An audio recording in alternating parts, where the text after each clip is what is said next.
If you are a B2B service-based business owner and you are looking to gain more clients, create more impact and more revenue in your business, tune in to Amplify Your Marketing Message with Campbell Rapin. Every week, we're going to take you through how to build an audience of buyers, mastering your marketing message, and making offers that convert consistently. We'll see you all on the inside.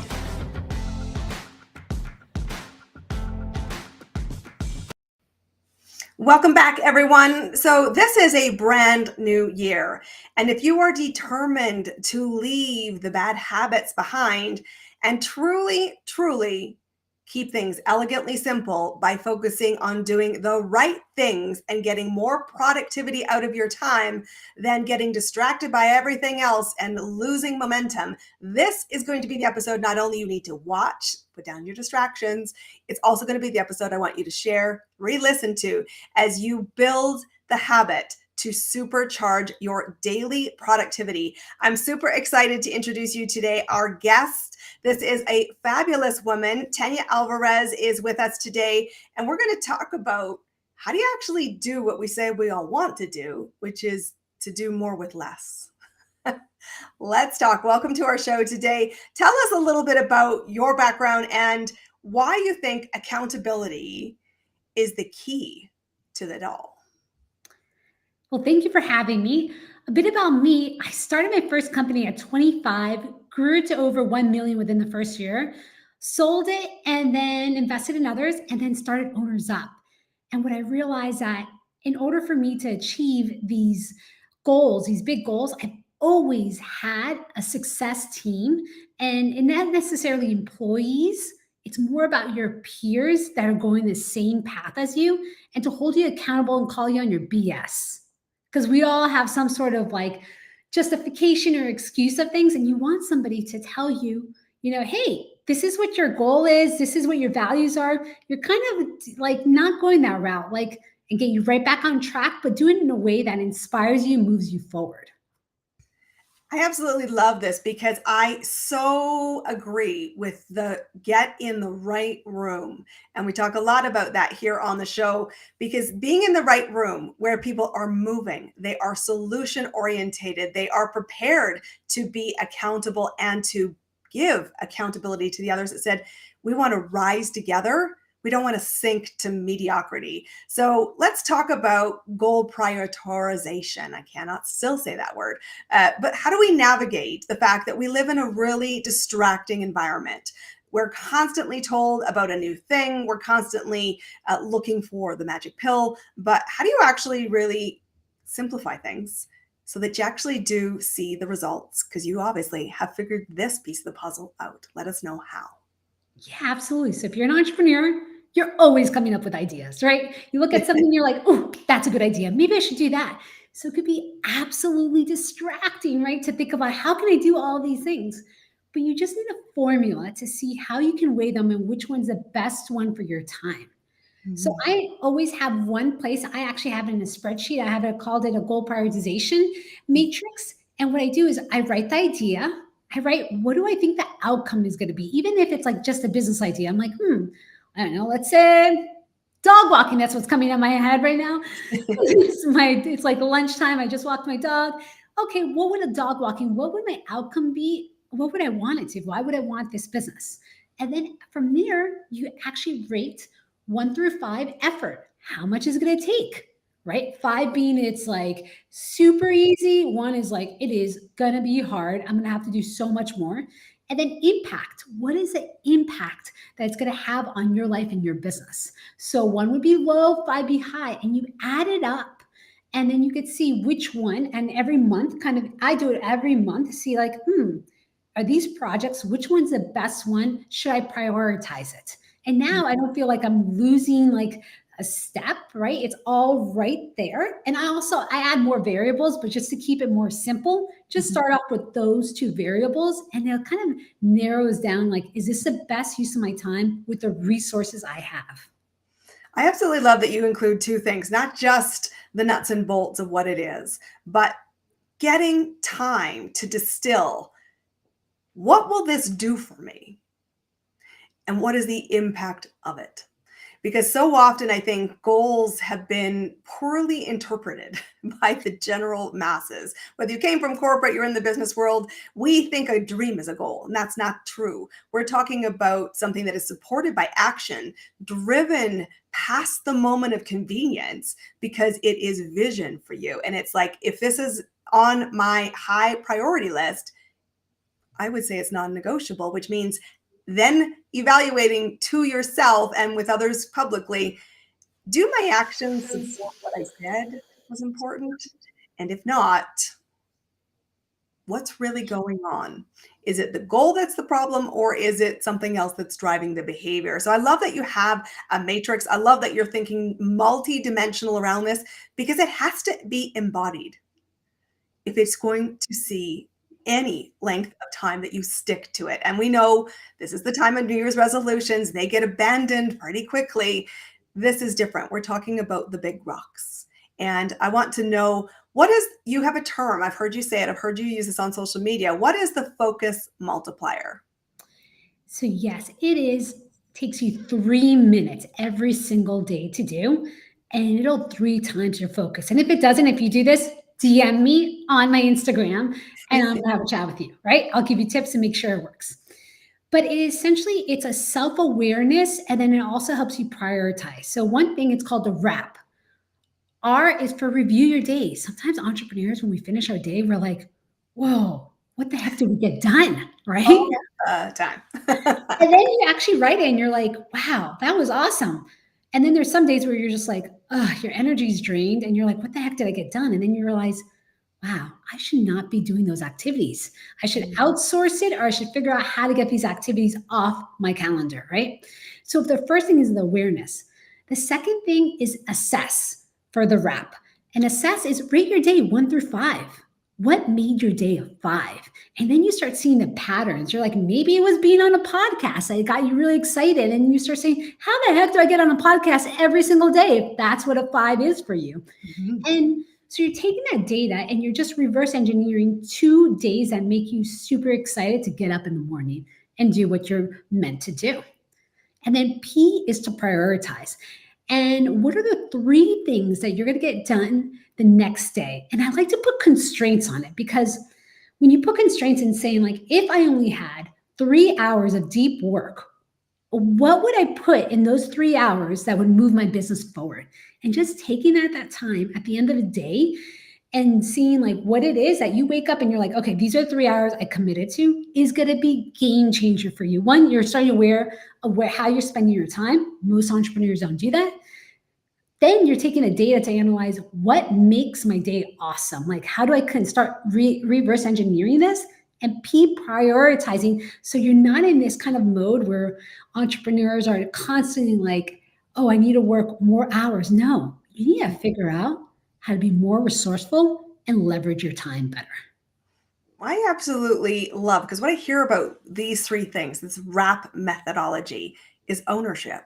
And it's interesting because when we come into business, that word entrepreneurship feels like a really big stretch. And so we end up being more of a doer, and we end up actually more of a business operator than an entrepreneur. But we're specifically saying, if the goal is entrepreneurship, you need to get out of the weeds. And I love that you're saying not just make a task list for tomorrow, because, that is a great place to start, but we're talking about elevating this whole year and really supercharging your results. It is about the big rocks. What do I do that moves the needle? It isn't a factor of time. And I love that you said it's 3 minutes in the morning. And this is something that you can do when you have really identified how much time you have available, because it will change. Do I need to resource up? Do I need to answer the question, who do I need with me in my business at this stage? And really evaluate, am I the best person to do this? These approaches are really when you start to see that shift of scale. Honestly, so many people come to me in my business and say, I really want to scale. And I said, what got you here as the business operator will not get you to the CEO and the entrepreneur. It is a game-changing approach of mindset, and it starts with ownership. So I absolutely love this intentionality that you're bringing to the conversation. Sometimes, though, we get in our way. Welcome to the human experience, my friends. We get in our way. So let's talk about your perspective, because you really believe that accountability groups can be a really helpful way to stop getting in your own way. Talk to us about your experience with accountability groups and why you think that's an important part of this ecosystem you're building to see better results with your focus. Yeah, I think that when people think accountability, they think, oh no, like someone would be shamed or something's going to happen negatively, whatever that bad experience it is. Or they're like, accountability never worked because maybe they did it with friends and family that let them off the hook.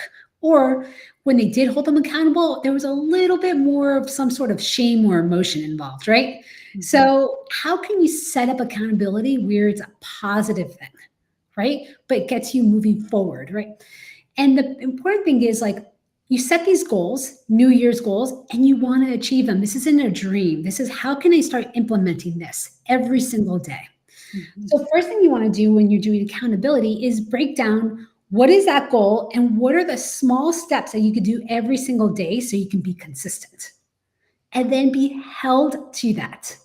So, and what I mean by that is like, if I'm going to, let's say, let's just do, if I'm going to sign up for a 100-mile bike ride, which is a century ride, Mhm. I would actually enroll other friends who are on this journey with me.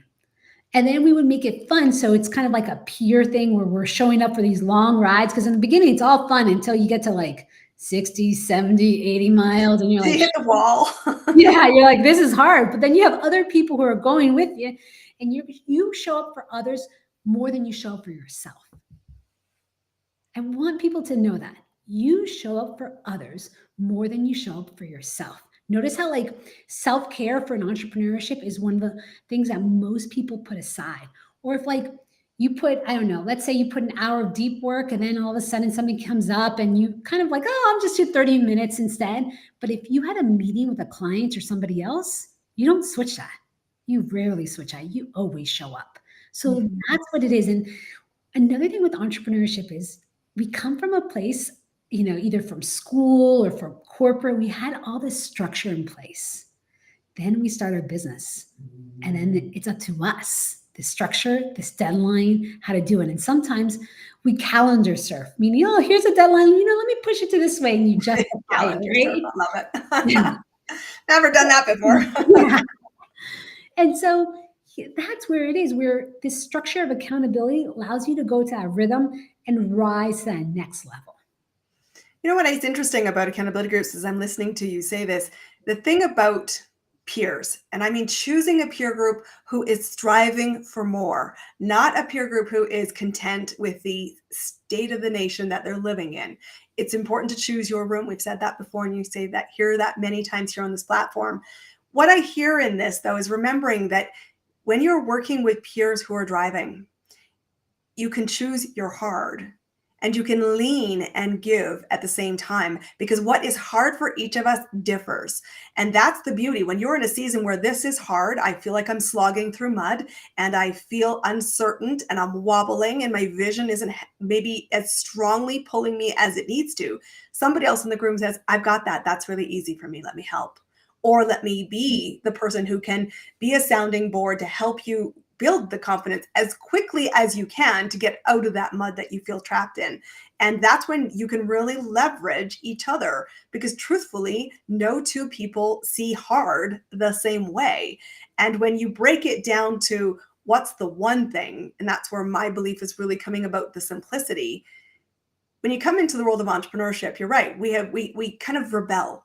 I don't want any frameworks. I don't want any foundations. I don't want anybody telling me what to do. I just want the freedom and I want financial independence and I want to do it my way. And we get very focused on that so that we get almost afraid to put structure in place because it feels like a rebellion, a choiceful rebellion. And I work with creatives and I say to creatives, the easiest way to create white space, to feel you're really, really vibrantly creative, is structure. And you need a creative to help you find the structure to do that. Because without the foundations, you're not certain where the next client comes from. You're not certain what the next task is. And you can't evaluate what's the big rock that really moves the needle. So I want to come back to one other piece here before I ask you my final question. And that is, you talked about accountability and shame. And I think this is an interesting thing I'd like to touch on, because many times when people say, let's be accountable, you're like, oh, I just feel like you're going to guilt me into something. And we just immediately have a visceral response to this. And some people love that. Some people love to be like, directed that way. Other people's like, not a chance. I don't want to do that. So how can we be in a group and not? Like, is there tips? Maybe you can give 1 or 2 tips to what can we do to make sure that it is an empowering environment that still holds the line to the high standard you chose to ask us to hold you to? Absolutely. So one thing I always suggest to people is, what is that goal? And then be very open and honest with your group. What are the things that you most likely will default to? Right? And how would you want them to remind you on how to continue to show up?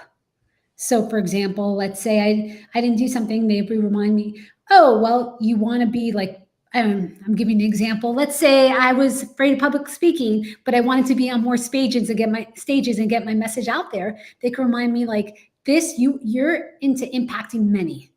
And then that kind of trigger helps me go back into what it is. Because most of the time when we're not doing something, we're in the space, it's all about us, right? But really, we want to impact so many people. That's why we went into this business. It's not only just for the freedom and the financials, it's more about impacting and giving your gift out there.